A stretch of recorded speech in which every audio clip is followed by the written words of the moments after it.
एक छोटे से गांव में अरहम नाम का एक बच्चा रहता था। वो बहुत शरारती था और पढ़ाई पर बिल्कुल तवज्जो नहीं देता था। सारा दिन खेल कूद में गुजार देता था।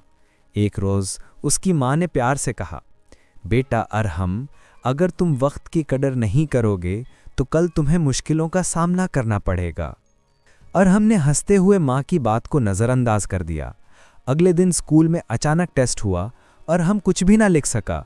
वो रोता हुआ घर आया और माँ को सारी बात बताई। माँ ने उसे गले लगाते हुए कहा, गलती करना बुरा नहीं होता, लेकिन गलती से सबक ना लेना बुरा होता है। उस दिन के बाद अरहम ने मेहनत करना शुरू कर दी। वक्त पर पढ़ाई, वक्त पर खेल। चंद ही दिनों में वो क्लास का अच्छा और समझदार बच्चा बन गया। माँ ने मुस्कुराकर कहा, देखा बेटा, जब इंसान मेहनत करता है तो कामयाबी खुद चलकर आती है। वक्त की कद्र और मेहनत करने वाला ही जिंदगी में कामयाब होता है।